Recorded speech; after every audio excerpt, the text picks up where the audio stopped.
बच्चे, मैं तुमसे बात करना चाहती हूँ।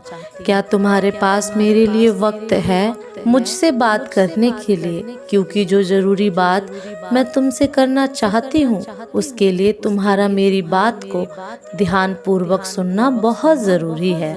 इसके लिए तुम्हारे पास वक्त होना उतना ही ज़रूरी है जिससे मेरी बताई हुई बातों पर तुम ध्यान दे पाओ। मेरे बच्चे, जीवन में सुख भोगना सभी के लिए सौभाग्य की बात है। मेरे बच्चे, तुम मुझसे बता सकते हो कि तुम्हें क्या तकलीफ है, क्या परेशानी है, किस कारण से तुम परेशान हो। मुझसे जब चाहे एक निश्चित समय पर बात कर सकते हो। मैं तुम्हारे हर सवाल का जवाब दूंगी और देती भी हूँ, परंतु तुम्हें उसको सुनना और समझना होगा, क्योंकि यह सत्य है। मैं जवाब देती हूँ परंतु तुम समझ नहीं पाते हो। तुम जब भी मुझसे अपने सवाल करते हो उसका जवाब तुम्हें तुम्हारे हृदय में विराजमान मैं स्वयं देती हूँ, परंतु तुम हृदय की बात को सुनते ही नहीं हो। तुम बस सवाल पर सवाल करते रहते हो। दूसरा, किसी भी कार्य में तुम कितने सक्षम होगे, कहाँ तक जा पाओगे, इसका जवाब भी मैं तुम्हें देती हूँ। जब भी तुम किसी बड़े कार्य या बड़े मुकाम पर पहुँचने की कोशिश करते हो, तुम बार बार अपने मन में इस विचार को लाओ कि मैं उस मुकाम पर पहुँच कर रहूँगा। उसके पश्चात तुम्हारे हृदय में ये बात आती है कि यह कार्य पूरा नहीं हो पाएगा, तो निश्चित ही समझ लेना वह जवाब मैं तुम्हें दे रही हूँ।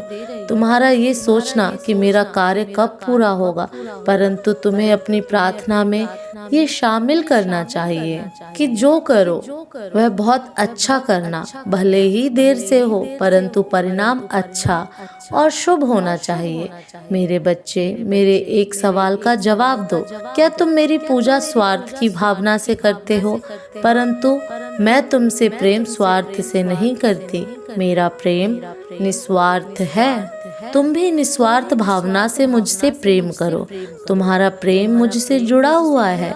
मेरे बच्चे, तो कई ऐसे हैं जो किसी काम को पूर्ण होने में विलम्ब होने पर क्रोध में मेरी पूजा करना ही छोड़ देते हैं, मुझ पर विश्वास करना छोड़ देते हैं, उसके पीछे का कारण ही नहीं समझ पाते।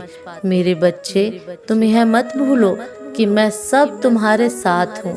मेरे बच्चे, तुम मेरे लिए बहुत खास हो, क्योंकि तुमने वह किया है जो कि मुझे बहुत प्रसन्न कर रहा है। मेरे प्रेम की कसौटी पर तुम खरे उतरे हो। तुम्हारे ऐसे कार्य मेरे हृदय को बहुत सुकून पहुंचा रहे हैं। तुम जो इतना हर बात में मुझसे प्रार्थना करते हो और तुम्हारे किए गए सभी कार्य मुझे बहुत ज्यादा प्रभावित करते हैं। तुम्हारी यह सभी कार्य मुझे अपनी ओर आकर्षित करते हैं। हमेशा तुम इस बात का ध्यान रखते हो कि जब भी कोई असहाय व्यक्ति तुम्हारे सामने से गुजरता है तो तुम उसे मदद अवश्य करते हो। तुम चाहे किसी भी परिस्थिति में हो, तुम उसे कभी खाली नहीं जाने देते। मेरे बच्चे, तुम कामयाबी के हकदार हो, क्योंकि तुम हो जिसने ऐसे समय को अपनी ओर आकर्षित किया है जिसका मार्ग कामयाबी की ओर जाता है। क्योंकि तुमने जो किया है वह एक साधारण इंसान का करना संभव है।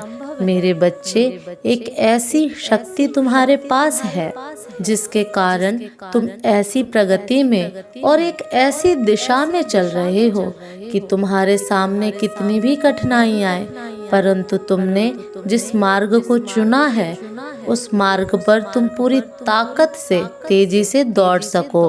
क्योंकि सच कहा जाए तो तुम कछुए की चाल में नहीं चल रहे हो, बल्कि तुम एक चीते की चाल में चल रहे हो। चीता जो कि बहुत तेज होता है, जिसकी नजरें अपने शिकार पर होती हैं, आते ही शिकार को पकड़ लेती हैं, और तुम इसी तरह से कार्य कर रहे हो कि तुम्हें मौका मिलना चाहिए। मेरे बच्चे, तुम्हारी एक बात और है, तुम बहुत जिद्दी बच्चे हो। जिस कार्य की ठान लेते हो उसे पूरा करके ही दम लेते हो। यह जिद तुम्हारे लिए कामयाबी का एक बहुत बड़ा हिस्सा है।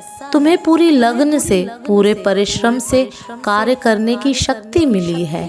ऐसे बच्चे के ऊपर भोलेनाथ की साक्षात कृपा रहती है। सदा खुश रहो मेरे बच्चे। मेरे अगले संदेश की प्रतीक्षा करना, मैं फिर आऊंगी तुमसे मिलने के लिए।